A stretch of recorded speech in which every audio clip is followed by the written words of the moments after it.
इस वीडियो में मैंने आपको Falcon and the winter soldier का एपिसोड 1 हिंदी में एक्सप्लेन किया है। इनके सारे एपिसोड्स के लिंक आपको डिस्क्रिप्शन में एक प्लेलिस्ट के रूप में मिल जाएगी।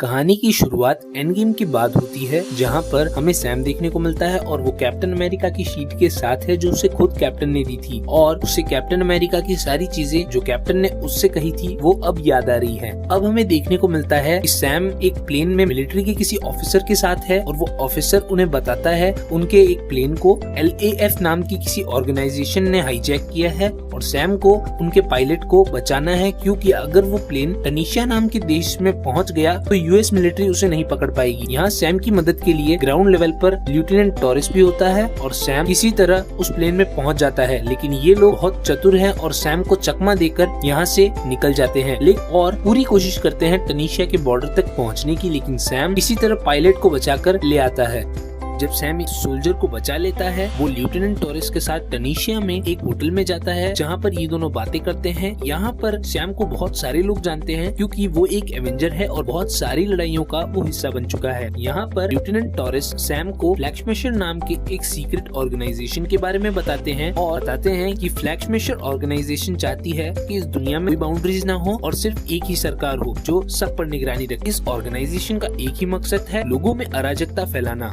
इसके बाद सैम सीधा न्यूयॉर्क चला जाता है, जहां पर वो कैप्टन अमेरिका के म्यूजियम में पूरी गवर्नमेंट और दुनिया के सामने एक स्पीच देता है, जहां पर वो कैप्टन अमेरिका यानी स्टीव रॉजर्स की बहादुरी के किस्से बताता है और कहता है कि उनकी जगह कोई नहीं ले सकता, इसीलिए वो उनकी शील्ड को सही हाथों यानी उस म्यूजियम में डोनेट कर देता है ताकि उस शील्ड को देखकर लोगों को हमेशा कैप्टन अमेरिका की याद आए। इसके बाद वो कैप्टन जेम्स रॉड से भी मिलता है जो कि खुद एक सुपर हीरो है और वॉर मशीन बनकर इन्होंने भी एंड गेम में एक अच्छी फाइट दी थी। यहाँ कैप्टन रोड्स उससे पूछते हैं कि आखिर क्यों उसने शील्ड को दिया, क्योंकि स्टीव चाहता था कि अगला कैप्टन अमेरिका सैम बने, लेकिन सैम रोड्स को समझाता है कि कैप्टन अमेरिका बनना बहुत बड़ी जिम्मेदारी का काम है और अभी वो इस हालत में नहीं है कि वो कैप्टन अमेरिका बन सके। अब हमें जेम्स देखने को मिलता है जिसे अब भी बुरे सपने आ रहे हैं, जहाँ पर वो एक होटल में जाकर बेगुनाहों को मार देता है कि वो हाइड्रा संगठन के कब्जे में है और उसका दिमाग उन लोगों ने वॉश किया था, और यहाँ पर वो एक डॉक्टर से थेरेपी ले रहा है और उसकी रिहाई की यही शर्त है कि उसे उस डॉक्टर से थेरेपी लेनी होगी। और डॉक्टर उसे बताती है कि तुम्हारी रिहाई की सिर्फ 3 शर्तें हैं। पहला तो वो कोई गैरकानूनी काम नहीं कर सकता, दूसरा वो किसी को चोट नहीं पहुंचा सकता, और तीसरी और सबसे इम्पोर्टेंट कि अब वो विंटर सोल्जर नहीं है। लेकिन जेम्स इस थेरेपी से बचना चाहता है क्योंकि उसे शांति चाहिए, वो अकेला रहना चाहता है, लेकिन डॉक्टर उसे बताती है अगर वो अकेला रहा और इस थेरेपी को मिस किया तो उसकी रिहाई टाल दी जाएगी और उसे कैद कर लिया जाएगा, इसीलिए न चाहते हुए भी उसे ये थेरेपी लेनी पड़ रही है। और डॉक्टर उसे समझाती है कि उसे अपनी जिंदगी में आगे बढ़ना होगा और एक मकसद चुनना होगा। और इस थेरेपी के बाद जेम्स अपने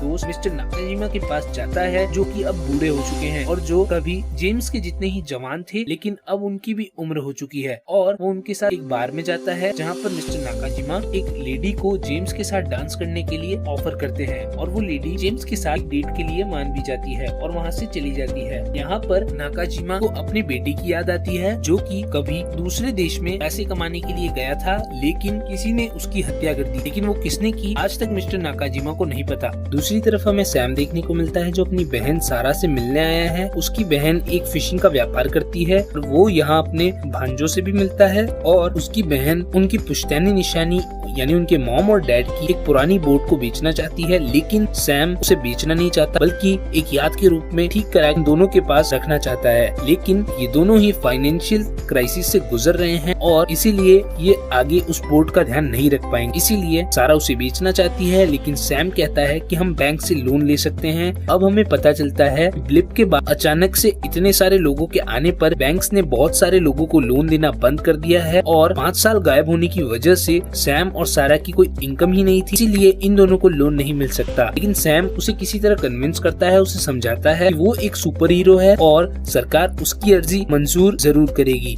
अब हमें जेम्स देखने को मिलता है जो उस लड़की के साथ डेट पर आया है जिसे मिस्टर नाकाजिमा ने फिक्स किया था। यहाँ पर ये लड़की और जेम्स जब बातें करते हैं तो इन दोनों की सोच में बहुत ज्यादा अंतर होता है, क्योंकि जेम्स 1940 के समय की सोच रखता है और वो लड़की आज के समय की। इन लोगों की सोच बहुत अलग होती है और ये बातों ही बातों में मिस्टर नाकाशिमा की बात है और वो लड़की कहती है उनके साथ बहुत बुरा हुआ और यहाँ से मिस्टर नाकाशिमा से मिलने चला जाता है। और यहाँ हमें पता चलता है कि मिस्टर नाकाशिमा का बेटा और कोई नहीं बल्कि वही था जिसे जेम्स ने विंटर सोल्जर बनकर मारा था, लेकिन वो उसे नहीं मारना चाहता था, पर फिर भी न चाहते हुए भी उसे मारना पड़ा। और ये वही सपने हैं जो उसे सताते हैं। और अब हमें उस डायरी का दूसरा साइड देखने को मिलता है जहाँ सबसे ऊपर मिस्टर नाकाशिमा का नाम है, यानी जेम्स ने किए की माफी मांगना चाहता है, लेकिन उसमें इतनी हिम्मत नहीं कि वो जाकर उनसे माफी मांग सके। दूसरी तरफ हमें ल्यूटेनेंट टॉरस देखने को मिलता है जो स्विट्जरलैंड में है और वो फ्लैग स्मैशर के एक ग्रुप तक पहुँचे हैं जहाँ पर सारे फ्लैग स्मैशर मिलकर एक बैंक में डकैती डालते हैं और उनमें से एक सारा पैसा लेकर जाने लगता है, लेकिन ल्यूटेनेंट टॉरस उसे रोकने की कोशिश करते हैं और वो उन्हें बेरहमी से घायल कर वहाँ से चला जाता है। और ये सारी चीजें और ये पूरी बातें वो सैम तक पहुँचा देते हैं। और अब हमें सैम देखने को मिलता है जो अपनी बहन के साथ एक बैंक में लोन की एप्लीकेशन देने आया है, लेकिन वो बैंक से लोन नहीं देती क्योंकि 5 साल से वो गायब था और उसकी इनकम की कोई हिस्ट्री नहीं है, इसीलिए वो बैंक की अर्जी ठुकरा देती है। सैम उनसे रिक्वेस्ट करता है कि वो एक सुपर हीरो है और उसने कई बार इस दुनिया को बचाया है और गवर्नमेंट को उसकी मदद करनी चाहिए, लेकिन बैंक साफ मना कर देती है। यहाँ से निराश होकर ये दोबारा अपने घर आते हैं जहाँ पर सैम को ल्यूटेनेंट टॉरस से उसके साथ जो हुआ वो पता चलता है। अचानक न्यूज पर गवर्नमेंट के वो सेनेटर आ जाते हैं जिन्हें सैम ने वो शील्ड डोनेट की थी। ये लोग एक नए कैप्टन अमेरिका को पूरी दुनिया के सामने इंट्रोड्यूस करते हैं, जिसे देखकर सैम और बकी दोनों निराश हो जाते हैं। और इसी के साथ एपिसोड यहीं खत्म हो जाता है। उम्मीद करता हूँ ये एपिसोड आपको पसंद आया होगा। अगले एपिसोड की लिंक आपको डिस्क्रिप्शन और हमारे चैनल पर मिल जाएगी। Thanks for watching.